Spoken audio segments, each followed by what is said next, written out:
to Green Mind. So basically in this lecture we will discuss about taxonomy, last part of the our old syllabus, cladistic and nomenclature, in which we will deal about data sequences. Data sequences, basically इसमें हम लोग पढ़ेंगे कि data sequences का taxonomy में क्या help होता है। तो पहले बता देते हैं कि डाटा सीक्वेंसेस है क्या। बेसिकली हम लोग पहले ही पढ़े थे कि टैक्सोनॉमी क्या है, एक साइंस है जो डील करता है किससे, आइडेंटिफिकेशन, नोमेनक्लेचर एंड क्लासिफिकेशन से, एंड उसके अरेंजमेंट ऑफ ऑर्गेनिज्म में।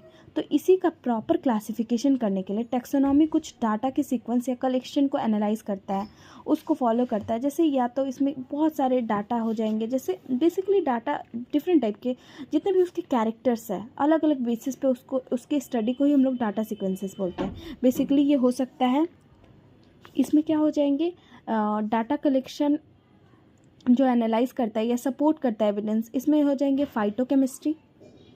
ये बेसिकली हम लोग सब कुछ पढ़ चुके हैं बट स्टिल लास्ट टॉपिक है इसलिए सोचा बता देती हूँ।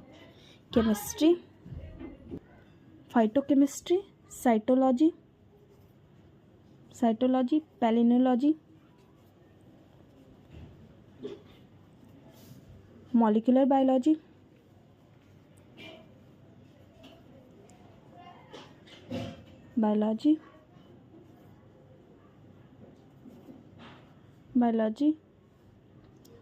प्रोटीन एंड न्यूक्लिक एसिड का स्टडी किया जाता है। प्रोटीन एंड न्यूक्लिक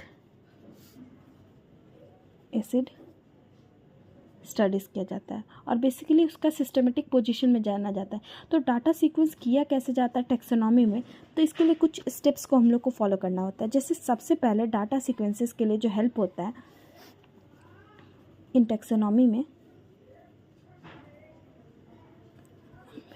तो पहले हम लोग क्या करते हैं, सबसे पहले फील्ड डाटा बनाते हैं।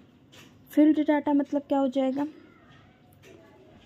फील्ड डाटा इसमें क्या हो जाएगा, हम लोग इन्फॉर्मेशन ऑन हैबिटेट, उसके मॉर्फोलॉजी, फ्लावरिंग और फ्रूटिंग डिस्ट्रीब्यूशन का स्टडी करेंगे। तो ये हो जाएगा हम लोग का फील्ड डाटा प्रिपेयर करना।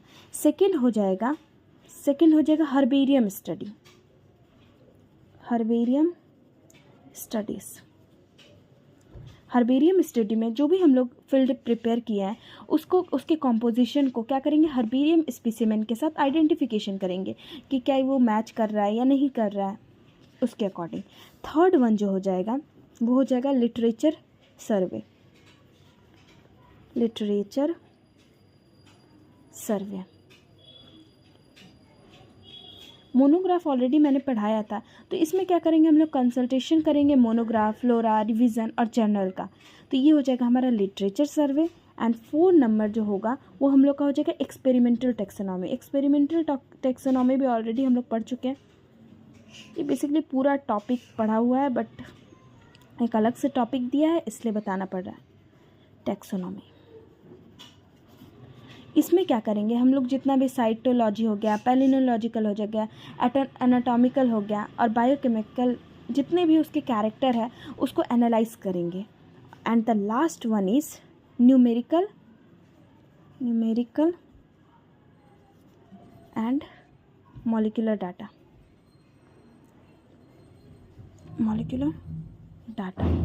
इसमें क्या करेंगे हम लोग, कंप्यूटराइज्ड एनालिसिस, मतलब बेसिकली डीएनए, आरएनए और प्रोटीन का स्टडी करेंगे। क्यों, न्यूमेरिकल और मॉलिक्यूलर डाटा की हेल्प से। इसमें क्या होता है, जो हम लोग का सपोर्टिव एविडेंस जो लगता है, तो बेसिकली क्या क्या चीज़ों का हेल्प लगेगा, जैसे मैंने ऑलरेडी बता चुका है, फाइटोकेमिस्ट्री, साइटोलॉजी, पैलिनोलॉजी, ये सब पढ़ा चुके हैं। एक बार फिर से रिविज़न करवा देते हैं। जैसे फाइटोकेमिस्ट्री में क्या हो जाता है, केमिकल के साथ डील्स करेंगे, जैसे एल्कलॉइड हो गया, फ्लेविनोड हो गया, एसेंशियल ऑयल हो गया। और एक बात, फाइलोकेमिस्ट्री जो होता है वो सेकेंडरी मेटाबॉलिज्म होता है, मेटाबोलाइट्स होता है। और क्या होता है, ये जीनस स्पेसिफिक होगा, मतलब बेसिकली क्लासिफिकेशन में बहुत यूज़फुल है। जैसे अगर इसका एग्जांपल का बात करें तो पेपरवेसी करके एक फैमिली है, उसमें भी हम लोग को एल्कलॉइड्स मिलता है। इसेंशियल ऑयल का बात करें या मस्टर्ड ऑयल, जैसे उसमें क्या होता है, ग्लाइकोसाइड्स पाते हैं, वो किस फैमिली से बिलोंग करता है, ब्रेसिकेसी से बिलोंग करता है। तो ये फाइटोकेमिस्ट्री का एग्जाम्पल हो गया। साइटोलॉजी क्या हो जाएगा, साइटोटैक्सोनॉमी क्या हम लोग ऑलरेडी पढ़ चुके हैं कि इसमें क्रोमोसोम नंबर के स्ट्रक्चर के बारे में, उसके बिहेवियर के बारे में जानेंगे। इसमें और भी पार्ट पढ़े थे जो पॉलीप्लॉइडी, एन्यूप्लॉइडी और कैरोटाइप, इस फर्स्ट चैप्टर में पढ़े थे, तो वो सब इसमें होता है। इससे क्या होता है हम लोग को इसके ना इवोल्यूशनरी इंसाइट का पता चलता है। इसमें एग्जांपल हो जाएगा क्रोमोसोम का नंबर, बेसिकली हम लोग को किसी भी फैमिली का पता चल सकता है, और भी बहुत सारे सेम स्पीसीज़ में इसका हेल्प होता है, जिससे हम लोग को अलग अलग उसके क्रोमोसोम संख्या के कारण अलग अलग चीज़ें जानने को मिलता है, उसके अलग अलग फीचर्स मिलते हैं। उसके बाद पैलिनोलॉजी भी बताए थे। पोलन ग्रेन या स्पोर्ट्स के स्टडी को हम लोग पैलिनोलॉजी बोलते हैं। इसमें मॉर्फोलॉजी, शेप, अपरेचर, बेसिकली उसका स्ट्रक्चर, स्पीसीज स्पेसिफिक, ये सब स्टडी करते हैं। इसमें डिफरेंट फैमिली का डिफरेंट पोलन ग्रेन है, ये डिसाइड होता है। एंड मॉलिक्यूलर बायोलॉजी डाटा में हम लोग क्या डीएनए, आरएनए, प्रोटीन सीक्वेंस का बात करते हैं। उसमें क्या होता है उनके रिलेशनशिप के बारे में पता चलता है। इसी में डीएनए बारकोडिंग का भी पता चलता है। डीएनए बारकोडिंग का ही एक बहुत अच्छा एग्जाम्पल हो जाएगा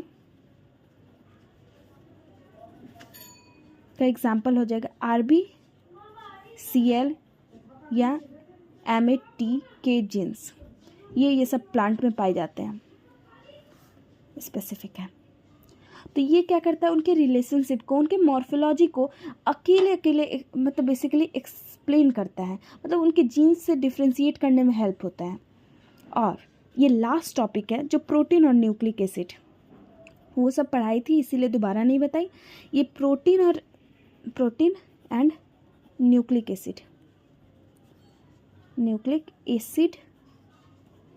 होमोलॉजी। इसमें क्या करते हैं, प्रोटीन होमोलॉजी क्या होता है, ये होता है अमाइनो एसिड के सीक्वेंस, मतलब बेसिकली प्रोटीन के अमाइनो एसिड सीक्वेंस पे बेस्ड होता है। लाइक साइटोक्रोम C, ये क्या करता है, सिमिलैरिटी उसको इंडिकेट करता है कि इसका रिलेशनशिप उसके साथ क्लोज है कि नहीं। बेसिकली अमाइनो एसिड सीक्वेंस को हम लोग देख के उसके होमोलॉजी, उसके बेसिकली रिलेशनशिप को डिस्क्राइब करते हैं। न्यूक्लिक एसिड का बात करें तो इसमें डीएनए के हाइब्रिडाइजेशन का बात करते हैं, उससे हम लोग को उसके कंपोजिशन का पता चलता है। इसमें क्या बात करते हैं, डीएनए के हाइब्रिडाइजेशन को,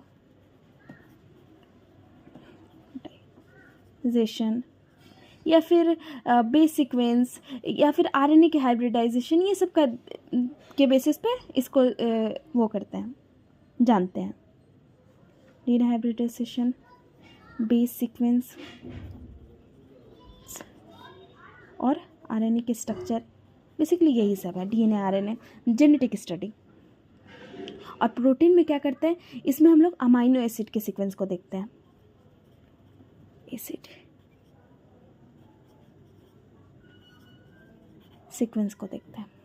बेसिकली प्रोटीन के अमाइनो एसिड का सीक्वेंस देखते हैं, क्योंकि प्रोटीन ही हमारा आरएनए डीएनए फॉर्म करता है, इसीलिए।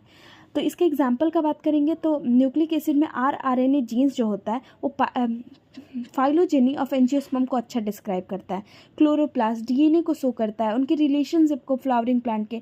तो ये सब इसके एग्जाम्पल हुआ। तो बेसिकली ये चैप्टर हमारा कंप्लीट होता है। और अमाइनो एसिड का रहा बात, तो जूलॉजी का हमारा एक चैप्टर स्पेसिफिक जो मे बी इसके बाद या सेकेंड चैप्टर या थर्ड चैप्टर में होगा, तो वो उसमें हम लोग अमाइनो एसिड का डिटेल में स्टडी करेंगे। So thank you. ये एक छोटा सा लेक्चर था जो कंप्लीट होता है। ये चैप्टर हमारा कंप्लीट हो गया।